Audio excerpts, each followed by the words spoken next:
St. Margaret's Church was born into slavery, grew up in slavery, lived its first 172 years under slavery, until November 1st, 1864, when the Third Constitution of the state of Maryland eliminated legal slavery in the state. The Trail of Souls pilgrimage, launched in 2014 by the Episcopal Diocese of Maryland, marks the 150th year anniversary of the end of legal slavery in Maryland. The Trail of Souls pilgrimage is an actual and virtual pilgrimage intended to move towards truth and reconciliation regarding the effects of slavery on this state and the church. During the years of legal slavery, during the years that followed, and during our time. St. Margaret's Church, Westminster Parish, Annapolis, is one of more than 20 diocesan churches and other sites participating in the Trail of Souls pilgrimage. St. Margaret's traces its history to June 9th, 1692. On that date, nearly 325 years ago, Sir Lionel Copley, Maryland's first colonial governor, signed the Act. The Act made the Church of England the official church of colonial Maryland and established 30 Anglican parishes in Maryland, including Broadneck Parish. By 1710, Broadneck Parish was Westminster Parish. St. Margaret's Church was appended later. The early boundaries of Broadneck Parish were described in the Act as south to the Severn River, east to the Chesapeake Bay, north to a line halfway between the Magathie and the Patapsco rivers, later changed to take in all of Anne Arundel County north to the Patapsco, and on the west, all the way to Anne Arundel County's western boundary. Still, the focus of Broadneck Parish was on the Broadneck Peninsula, the area in 1692 and today that is north of the Severn River, south of the Magathie River, and west of the Chesapeake Bay. In 1649, just 15 years after the establishment of St. Mary's City, the first English settlement in what became Maryland, a small company of Virginia Puritans, believed bringing enslaved persons with them, settled on the fertile land of the Broadneck Peninsula. 15 years later, in 1664, Maryland legalized slavery. Imported Africans were given the status slaves for life. A small group of Anglican settlers followed Puritans onto the Broadneck, and with Puritans who joined the Church of England after restoration of the English crown, became the small group of Broadneck Parish founding members.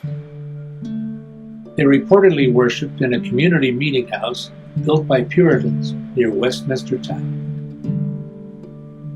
By 1696, 4 years after the Act, few Puritans remained.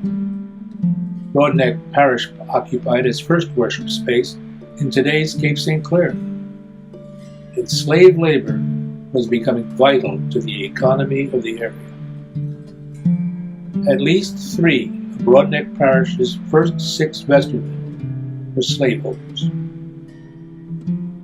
St. Margaret's has dedicated 5 handcraft historical markers to commemorate its 172-year history during the period of slavery in Maryland. St. Margaret's offers guided and directed pilgrimage visits for individuals and groups requesting to follow the Trail of Souls at St. Margaret's. Historical Marker 1 is located inside the church near the historic bell tower door and recalls baptisms, weddings, and funeral services held in the 1800s at St. Margaret's and other locations. Services conducted by St. Margaret's clergy for enslaved and free persons of African descent.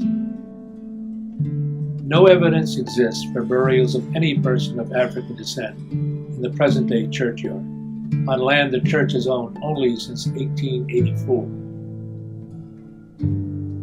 Historical marker number 2 is also located inside the church.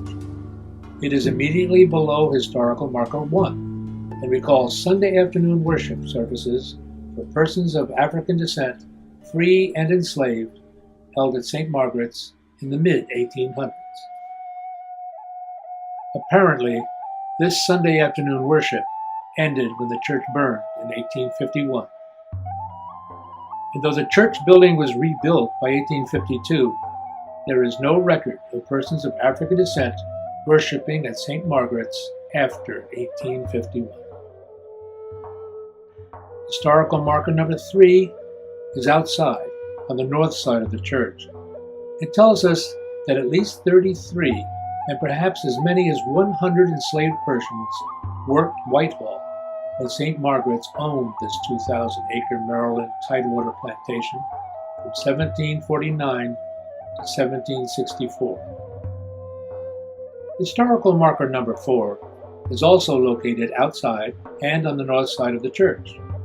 It acknowledges that enslaved persons likely served as unskilled laborers in the construction of 3 or 4 church buildings and a chapel of ease. These were erected at 4 different locations from 1695 through 1851. Historical marker number 5, located at the western edge of the churchyard, in front of a cemetery marker placed in 1972, and a plain stone placed in the 19th century, acknowledges that enslaved persons were typically buried outside white-only portions of graveyards and churchyards. Their simple markers soon disintegrated.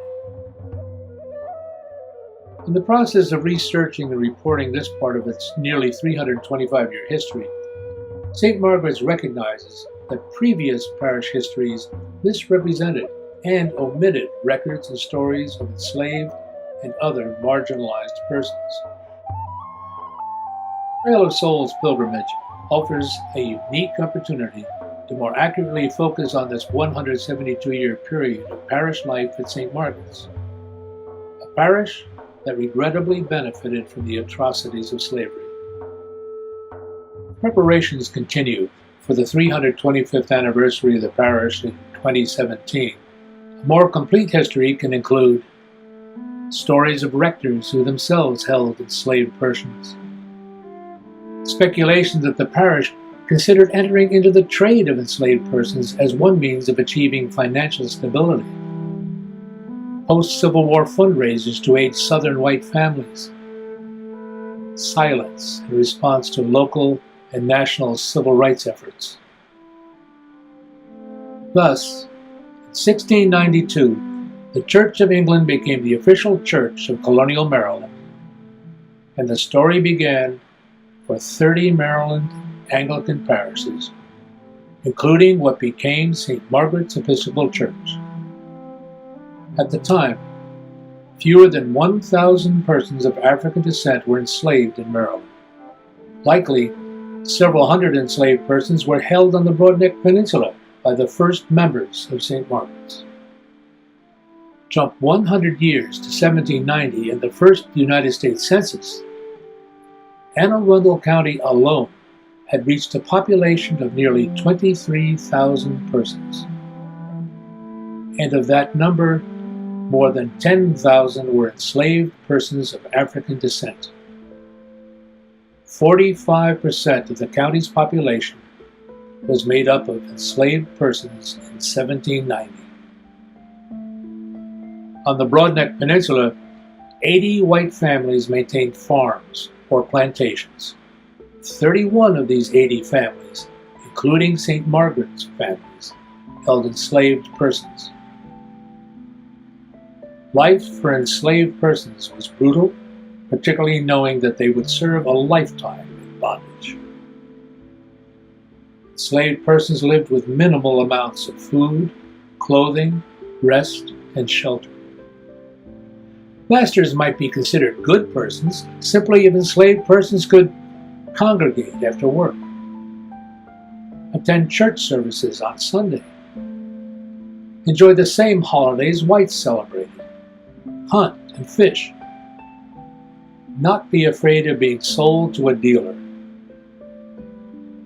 At the start of the 1800s, slavery's hold on the Broadneck Peninsula was lessening, due more to economic conditions than any moral uprising against slavery.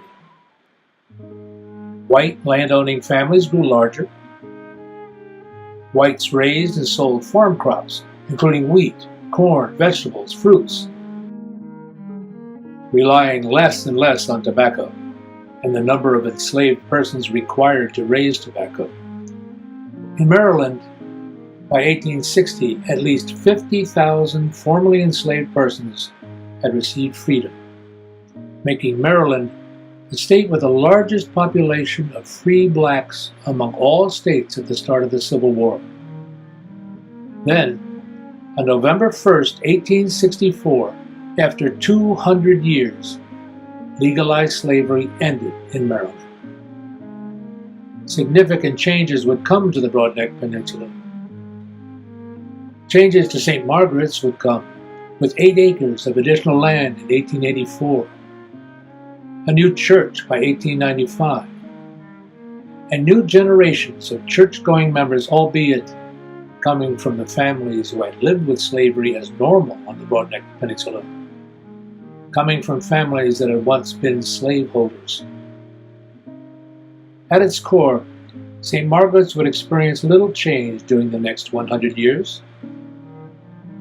This is a story for another time.